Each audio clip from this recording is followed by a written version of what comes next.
The Master of Disguise is not a good movie.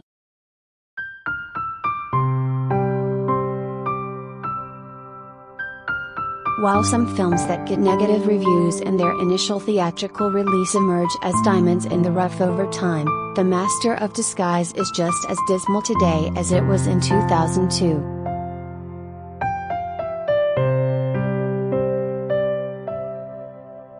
Even by the standards of an early 2000s Happy Madison comedy, The Master of Disguise plays things too broadly.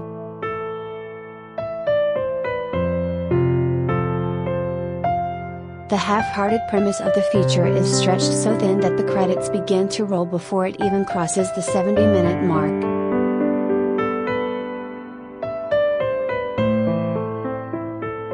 But, despite the barrage of criticisms one could lob at this title, there is one set piece of The Master of Disguise that has managed to endure in the pop culture consciousness.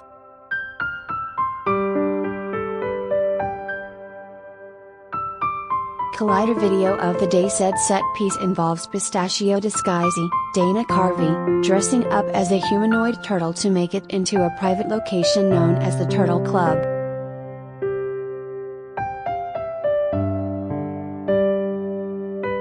While trying to get his way in, he talks in a high-pitched voice, constantly asks if he's turtly enough for the Turtle Club, and even retreats into his shell.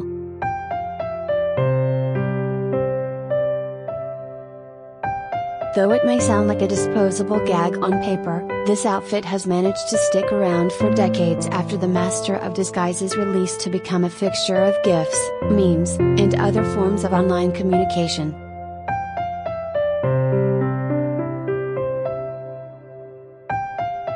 The question then becomes, why? Why has anything from The Master of Disguise, let alone this Turtle Club patron, managed to stick around in the minds of moviegoers? To understand this, one has to fully appreciate what kind of disguises The Master of Disguise constantly throws at the viewer.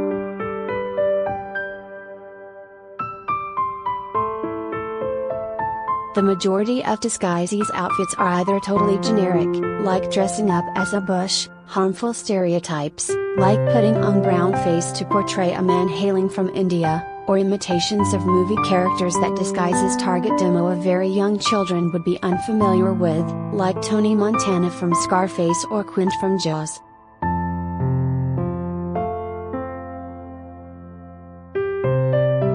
If you're a kid watching this movie, you're not going to be bowled over by Dana Carvey pretending to be a plant, and you'll probably be more confused than anything else by a lengthy George W.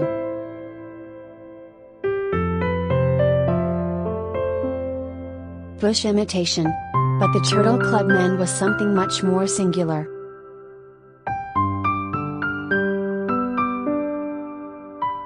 This wasn't a pastiche of a character from another movie nor ripping a figure from then current news headlines.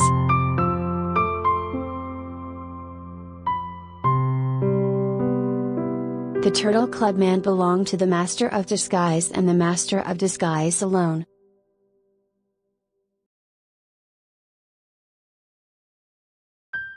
Thus, it also belonged to the viewers who watched the movie in their youth, who could latch onto this particular disguise with some sense of ownership.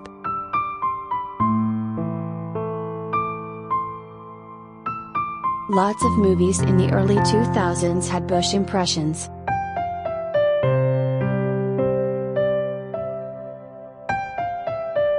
Only one had the Turtle Club man.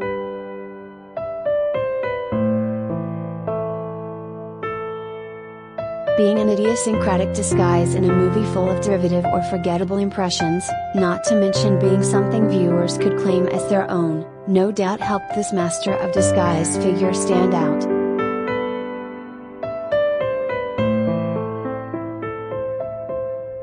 It doesn't hurt the longevity of the Turtle Club scene from The Master of Disguise that it is also now often brought up in the world of online political discourse.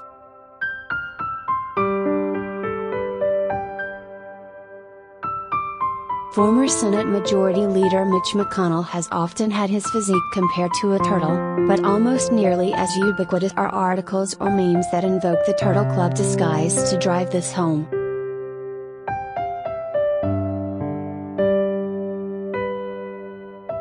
Given the dearth of other notable comical-looking humanoid turtles in mainstream pop culture, it's no surprise that this particular disguise worn by Disguisey has become such a go-to tool for insulting McConnell.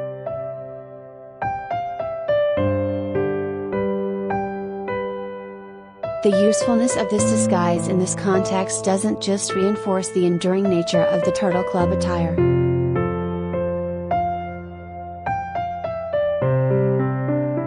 It also functions as a testament to how malleable it is.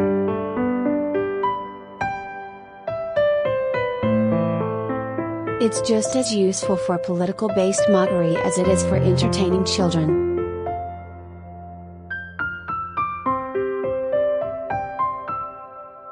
But undoubtedly helping the reputation of the Turtle Club scene is an urban legend tied to one of the great American tragedies of the 21st century.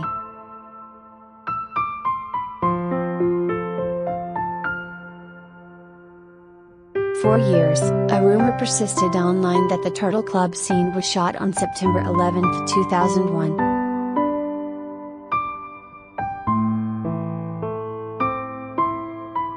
As the story goes, Dana Carvey was already dressed up in the goofy getup when news of the planes hitting the Twin Towers spread across the Master of Disguise set.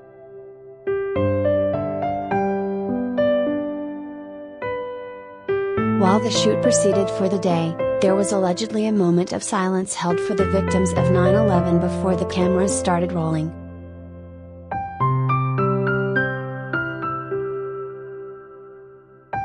Admittedly, despite the horrific circumstances informing such a story, the image of Dana Carvey dressed like the Turtle Club man trying to be serious about 9/11 is undeniably humorous.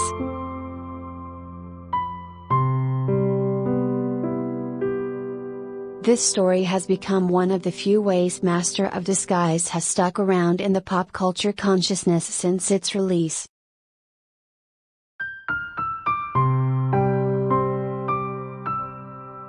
The tale has been referenced on websites as high-profile as BuzzFeed and an episode of the My Brother, and Me podcast, not to mention having spun t-shirts commemorating this fun fact.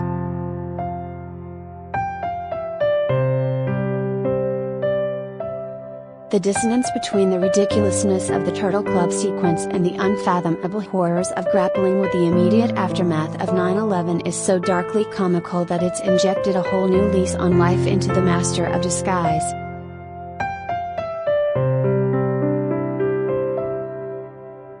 Tragically, the film's director, Perry Ondeline Blake, confirmed to Defector that this never happened.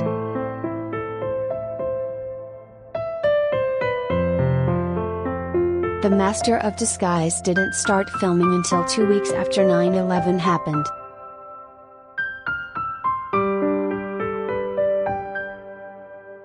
A moment of silence for the victims of 9/11 was held on the first day of shooting, which did focus on the Turtle Club scene, but this was a far cry from the story that had spread like wildfire across the internet.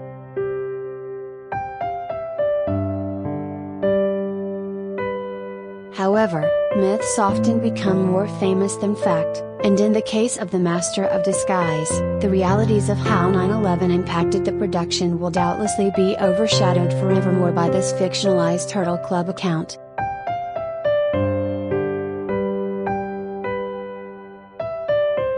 No moment in the history of movies becomes famous without a little help from outside sources, for good or for ill.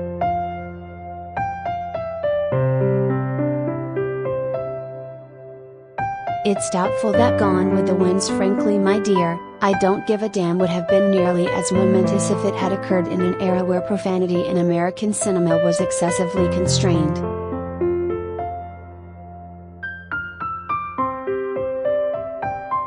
Similarly, What Here's Looking at You, Kid resonates so deeply with moviegoers if it didn't come out in the heart of World War II, where the temporary nature of people's relationship with one another was more apparent than ever. Even referencing such iconic cinematic moments in the context of an essay about the Master of Disguise should be enough to get me barred from ever walking into a movie theater again.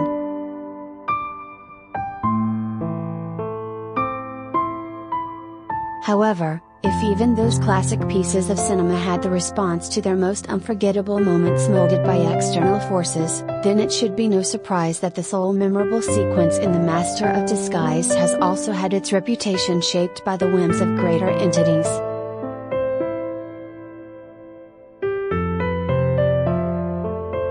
Comparing it to the shabbiness of the other disguises in the movie, not to mention its usefulness in modern political discourse, and that 9/11 urban legend, has helped to rocket the Turtle Club sequence to greater notoriety than anyone on the Master of Disguise cast or crew could have imagined.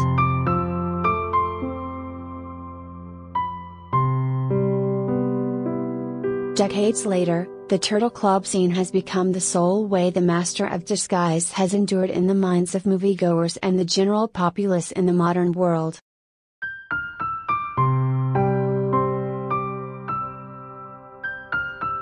That doesn't erase the terrible movie this set piece inhabits.